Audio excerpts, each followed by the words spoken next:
agak panjang nih, karena kita harus belajar yang namanya first principle thinking. Kenapa pendidikan itu dibuat? Pernah belajar sejarah pendidikan yang sekarang kenapa dibuat? Oke, saya ceritain ya, nggak apa-apa ya. Oke, sebelum ada pendidikan modern ini di Indonesia ada yang namanya asram. Itu apa namanya? Tempat, artinya tempat untuk melelahkan diri. Orang kumpul melelahkan diri, tergantung gurunya nyuruh apa. Itu dari Hindu, Buddha, asram. Terus kemudian masuk Islam, kumpulan-kumpulan pusat itu jadi pesantren. Yang tadinya konsentrasinya di macam-macam jadi konsentrasi ilmu agama. Tapi setelah modern, masuklah cara pendidikan modern ini, terpusat semuanya. Lihat perbedaannya. Kalau dulu ijazah diberikan oleh satu orang, ijazahnya Kiai A, Kiai B. Ini sistem yang baru, pendidikan sekarang ijazah diberikan oleh institusi, bukan oleh kepala sekolah, tapi oleh sekolah A, sekolah B, sekolah C. Kenapa? Karena sejarahnya begini. Pendidikan modern ini diambil dari Bavaria pertama, sebuah daerah di Jerman, sekitaran Jerman itu, daerah Bavaria. Waktu itu Bavaria kehabisan tentara. Mereka butuh cara untuk membuat tentara yang baru. Tentaranya dibuat cukup pandai untuk mengikuti perintah, tapi jangan terlalu pandai untuk bisa ngelawan komandannya. Oke, ada sistem pendidikan seperti itu. Terus muncul revolusi industri Prancis. Revolusi industri Prancis datang teknologi baru. Saya bilang terjadi apa revolusi ini karena ada pabrik dan seterusnya, datanglah apa kebutuhan untuk mencari pekerja. Gimana kemudian perusahaan ini mencari pekerja? Masa dia harus didik satu-satu untuk bisa kerja di pabriknya? Asal mulanya gitu. Terus susah didik, tak serahin ke negara aja deh. Oke, negara, oke, aku yang didik ya. Nanti aku salurkan ke tempatmu bekerjanya. Sehingga datang asosiasi, kalau sekolah itu pasti dapat pekerjaan karena awalnya seperti itu. Oke, sekolahnya gimana? Saya kasih ukuran ya. Kalau lulusan SD kemampuannya segini, SMP kemampuannya segini, kamu ngambil yang kamu butuhkan. Jadi pendidikan diserahkan kepada negara untuk dipakai private sector bekerja. Sehingga Anda tahu kenapa kalau di sekolah itu kalau masuk kelas harus baris. Kenapa harus pakai lonceng? Karena dibiasakan bekerja di kantor, di pabrik. Kalau pabrik masuk baris, dapat lonceng, harus ganti shift dan seterusnya. Dibiasakan sejak sekolah. Jadi ada sejarahnya itu. Kenapa ganti pakai lonceng? Kenapa harus baris? Kenapa duduknya? Kenapa Kenapa ada angkatan? Kalau pesantren harusnya nggak ada angkatan. Yang asli pesantren itu kapan masuk, kapan keluar, tergantung kiainya. Kalau modern udah ada angkatan. Angkatan itu penemuan dari Bavaria. Karena masuk pabrik itu ada angkatan. Angkatan 95, angkatan 96 itu karena kebutuhan pabrik. Oke. Sorry, ini mungkin bisa dicari lebih lanjut di ChatGPT. Saya pengen cerita sejarahnya. Nah, karena seperti itu, sekolah gunanya adalah mendidik agar dia bisa bekerja. Kita ambil itu ya. Sekolah adalah teknologi manusia, cara manusia untuk membuat anak-anak sebuah generasi bisa menjadi produktif di society, di masyarakat, gitu ya. Oke. Kita paham bahwa tujuannya adalah membangun manusia agar bisa berguna. Ini cocok sama Islam, karena Islam ngomong Barunas, orang yang paling baik adalah orang yang banyak manfaatnya. Sehingga sekolah itu dikasih modal agar bisa semakin banyak bermanfaat di masyarakat. Ini masih cocok sama Islam. Oke. Terus kemudian apa yang dilakukan di sekolah?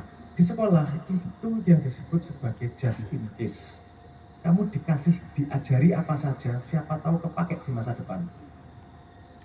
Di sini Anda belajar sejarah. Ada yang tahu hari lahirnya Ibu Kartini? Ibu R.A. Kartini nggak paham lahirnya tanggal berapa? Lupa. 21 April ya, nggak pasti. Ini kenapa Anda tidak ingat? Tahu nggak? Karena nggak pernah dikepake di pekerjaan. Nggak ada tes pekerjaan yang nanyain berapa ulang tahun Ibu Kartini, tapi diajarkan di sekolah. Ya. Tapi kenapa itu diajarkan? Karena siapa tahu kepake Belajar matematika, siapa tahu kepake. Di sini ada yang pernah pakai ilmu matematika? Loh, betul loh. Belajar sekolah itu, siapa tahu kepake. Bukan pasti kepake. Belajar sejarah, siapa tahu kepake. Belajar biologi, Anda dulu belajar mitokondria, sel, apa glukosa, ada yang kepake sekarang? Loh, mungkin untuk Anda nggak kepake, untuk orang lain kepake. Jadi sekolah itu belajar mengumpulkan sesuatu, siapa tahu kepake untuk memecahkan masalah. Coba lihat langkahnya. Langkahnya adalah mengumpulkan ilmu, siapa tahu kepake untuk memecahkan masalah. Penelitian modern sudah mengatakan bahwa belajar tanpa tahu tujuannya itu belajar tidak efektif. Belajar paling efektif adalah disebut sebagai contextual learning. Artinya belajar karena benar-benar memecahkan masalah. Problemnya adalah waktu itu, sebelum ada teknologi baru, Anda nggak bisa memecahkan masalah sebelum ngumpulin ilmu. Makanya harus ngumpulin ilmu dulu. Walaupun yang kecantol cuma 10%, paling nggak kamu punya ilmu nih. Itu belajar untuk memecahkan masalah. Pendidikan itu sangat lambat. Anda butuh 6 tahun belajar baca tulis, dan belajar SD, 3 tahun belajar SMP, 3 tahun SMA, kuliah 4 tahun, belum tentu bekerja. Dapat pekerjaan tidak sesuai dengan pendidikannya. Di Indonesia berapa persen kira-kira yang bekerja tidak sesuai dengan pendidikannya? 90%. 85%. Apa? 85%. Artinya sistem kita ini gak beres untuk untuk memberi pekerjaan. Dengan teknologi modern ini, dengan AI ini, mohon maaf, saya loncat lagi dengan AI. Ini bisa kepotong semuanya. Saya bisa membuat si anak hanya dalam 6 tahun dari SD ya, sampai lulus SMP dia udah ready untuk bisa bermanfaat di masyarakat. Gimana caranya? Langsung dipotong aja nih. Lihat tadi urutannya. Dia ngumpulin ilmu, berlatih memecahkan masalah agar di dunia nyata memecahkan masalah. Dipotong. Dulu kenapa harus ngumpulin ilmu? Karena susah nyari ilmu. Dengan AI, berikan dia masalah. Gimana cara memecahkan masalahnya? Tanya AI. Dia akan kemudian memecahkan masalah. Ada beberapa keuntungan di situ. Dia belajar sambil bekerja. Dia belajar sambil action. Dan semua pelajaran yang datang dari action itu diingat lebih lama. Kalau Anda mau ilmunya, itu ada penelitiannya dari Russell Ackoff namanya. Dia meneliti itu. Bagaimana dia mengajarkan seorang anak SD matematika itu bukan dengan suruh baca buku, tapi anaknya suruh ngajarin komputer. Ini ajarin matematika nih, anaknya belum tahu matematikanya. Ini bukunya. Si anak baca buku, ngajarin matematika, ngajarin buku. Selama 6 bulan, dia mendapatkan ilmu seperti sekolah 2 tahun. Dan ingat semua di kepalanya. Kenapa? Karena dia fun memecahkan masalah. Manusia itu fitrahnya itu memecahkan masalah. Ilmu itu hanya modal potensi untuk memecahkan masalah. Pendidikan di Indonesia ini melihat ijazah sebagai manifestasi, bukan potensi. Sorry, ada satu konsep. Manusia itu mengubah potensi menjadi aktualisasi, betul nggak? Paham? Potensi. Aku pengen makan, itu potensi. Aku makan beneran, itu aktualisasi. Sekolah itu potensi. Ilmu itu potensi sebelum dipakai untuk memecahkan masalah, aktualisasi. Nah, kesalahan utama orang Indonesia, kita ini secara komunal masyarakat, itu melihat sekolah itu sebagai aktualisasi. Padahal sekolah itu cuma potensi. Sebelum dia bisa melakukan apa-apa, memecahkan masalah, gak ada gunanya ilmu sepintar apapun. Kalau orang Jawa bilang ilmu itu kelakone, ganti laku. Ilmu itu terjadi setelah kamu mengaplikasikan ilmunya. Karena ilmu yang tinggi itu membuka kesempatan untuk dia bermanfaat lebih banyak kan gitu. Oke, saya ngomong banyak poin ini, monggo nanti di video dibedah satu demi satu, akeh banget di komponen yang bisa digali ini. Tapi intinya sekolah adalah coba kita potong tujuan sekolah ini. Kenapa harus sekolahnya kayak gini sekarang ini? Karena teknologinya terbatas. Gimana kita bisa ngajari puluhan ribu orang dengan cara efektif, cara cepat untuk menyediakan dia ke society agar bisa produktif. Itu yang sebenarnya pengen dipecahkan. Jadi sekolah ini nggak harus, ini cuma cara. Kalau teknologinya berubah, caranya bisa berubah. Ini yang paling susah, mengubah cara. Karena cara yang lawas itu sudah banyak orang yang terlibat. Ada yang jualan bukunya, ada yang jualan kertas ujiannya, ada yang jualan pulpennya, ada yang jualan kurikulumnya. Ini yang susah justru. Kalau idenya sebenarnya sederhana. Ini sudah dilakukan kalau Anda belajar, kalau Anda mau belajar di sekolahnya Pak Toto Raharjo, namanya Sekolah Alam di Salam. Itu sekolahnya kontekstual learning. Jadi si anak itu disuruh memecahkan masalah. Kamu pengen apa nih? Saya senang sepeda. Anaknya dibawa ke bengkel. Udah, sana belajar sama apa?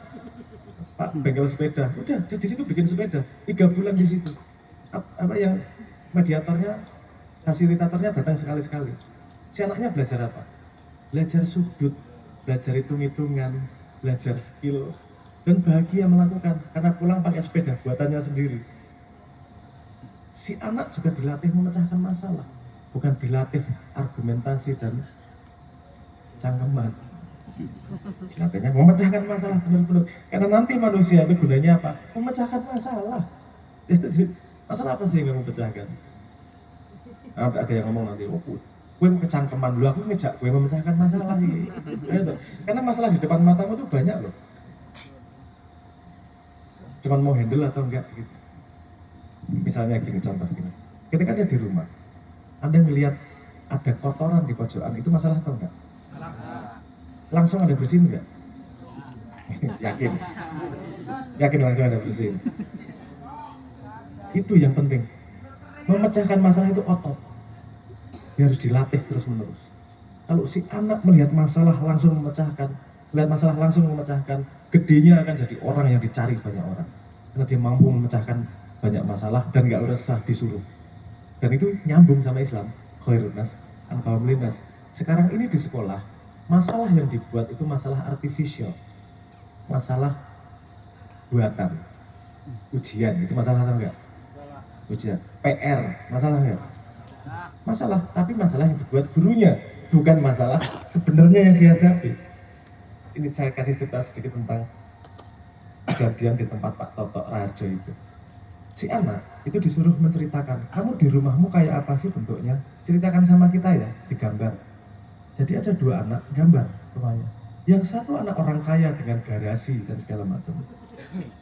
Yang satu anak orang yang tidak terlalu berada, kamarnya cuma 2. Ketika ditunjukkan di di sekolah, terjadilah iri ini. Kok rumahmu gede banget ada itunya? Kok ini? Wah, terjadilah pergolakan sosial.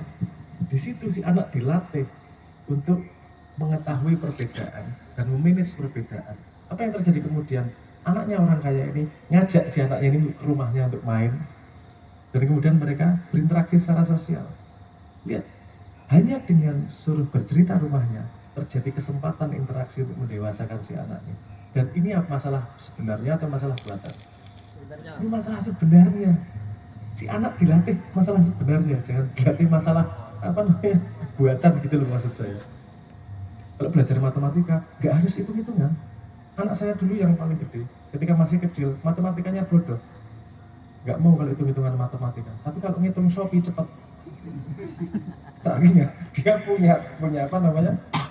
punya objektif, punya kalau ini kepentinganku, mau dia mengeluarkan energi. Kalau ini ngarang, ya dia nggak mau mengeluarkan energi. Artinya sekolah itu harus sekarang memikirkan bagaimana mengajari anak secara personal, tidak secara komunal. Kalau dulu kan seragam, dan sekarang manfaatkan AI. Kasih AI, anaknya tanya ini, pecahin. Kamu pengen seneng apa kamu? Ini oke. Pecahin masalahnya, nih tanya sendiri gimana pecahinnya. Itu jauh lebih efektif. Saya bisa bercerita banyak tentang itu, tentang konsep stratum, tentang requisite dan seterusnya. Bagaimana menumbuhkan si anak pada level seberapa level psikologinya maupun level kemampuan abstraksi menampung stres dan seterusnya. Tapi itu akan terlalu panjang untuk forum ini. Yang pasti adalah kalau kita ngambil dasarnya, kita ngambil dari Islam. Kita menyiapkan si anak untuk bisa menjadi bermanfaat sebanyak mungkin di masyarakat. Modali dia dengan kebiasaan, modali dia dengan cara, modali dia dengan mental, modali dia dengan pengetahuan untuk bisa memecahkan masalah sebanyak mungkin. Cara sekarang tidak buruk, tapi ketinggalan zaman karena ada teknologi baru yang bisa membuat itu lebih efektif. Itu aja. Yang ketiga Mas, Yang ketiga